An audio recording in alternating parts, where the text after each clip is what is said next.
Bonjour, je suis Julie Barbe, animatrice de la plateforme Service Civique à la mission locale de Montpellier. On est ici au sein de l'espace Gisèle Halimi, au cœur du quartier de la Mosson, là où est implantée notre plateforme Service Civique. Cette plateforme Service Civique, elle nous permet d'accompagner une centaine de volontaires qui sont mis à disposition à travers d'autres structures qui, elles, ne possèdent pas l'agrément. On accompagne à la fois les volontaires à la recherche de missions, à la candidature, tout au long de leur mission et sur leurs projets d'avenir. On accompagne aussi les structures à la recherche de candidats, aux formations tutorat et à toute la gestion administrative, la gestion des conventions, des contrats, des formations. C'est le cas des jeunes volontaires en service civique que vous allez découvrir au cœur de leur mission. Ils sont tous en mission de service civique en intermédiation avec la mission locale. On se concentre, concentration maximale. Du café, du sirop de fraise, la fleur d'oranger. Ça sent fort visiblement. Fleur d'oranger. Alors je m'appelle Hélène, j'ai 21 ans et je suis en service civique à la maison Personnage. Alors l'autre partie, c'est on va vous faire sentir des choses et pareil, il faudra deviner. On vous mettra des pictos pour choisir.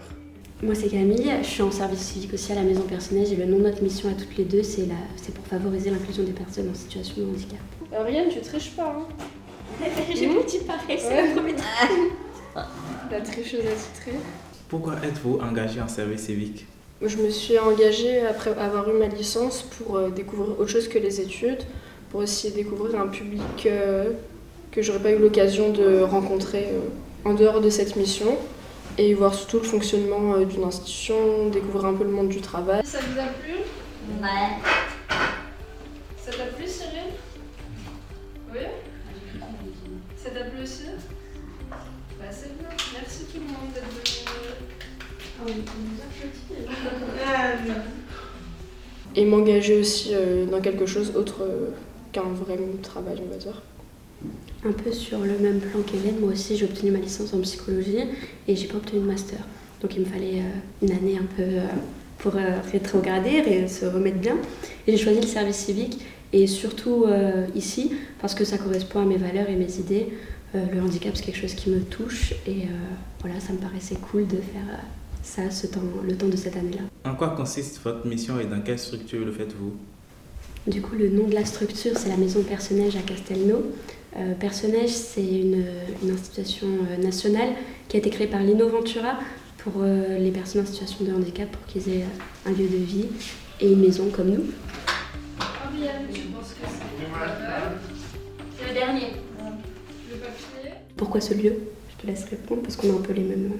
Oui, mais c'était surtout parce que Camille avait dit avant, ça correspond à nos valeurs, à nos principes.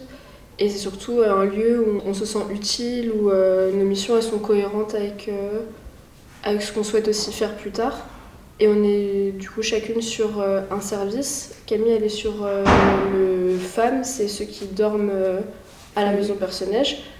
Et moi je suis sur l'accueil de jour, donc ils viennent que la journée. Notre mission elle est surtout sur le plan psycho-éducatif, un peu cognitif. Notre but c'est de les accompagner à avoir des activités, créer le lien aussi vers l'extérieur. On fait aussi du sport, l'inclusion des personnes en situation de handicap finalement. Qu'est-ce que cette expérience vous apporte ? Sur plein de plans différents, elle nous apporte des trucs. D'abord sur le plan personnel, je pense que c'est une découverte, c'est vraiment riche. Ça a dû cogner. Ça pique le nez ? On apprend beaucoup de choses, les schémas de chacun, et on découvre beaucoup de gens aussi sur le plan professionnel. Les équipes sont pluridisciplinaires, donc c'est cool. Je pense que ça nous apporte beaucoup sur le plan perso et un peu aussi pro, du coup, forcément, vu que ça touche à notre domaine d'études. Nous, ça nous apprend aussi à développer notre patience, développer des stratégies pour pouvoir communiquer. Comme vous l'avez vu juste avant, les mecs ils communiquent pas verbalement comme nous. Donc on a appris à introduire quelques signes, à essayer de les comprendre, etc. La terre, une éponge, non, une balle, du coton, de la terre, oui. Tu penses que c'est lequel ? Ah ouais.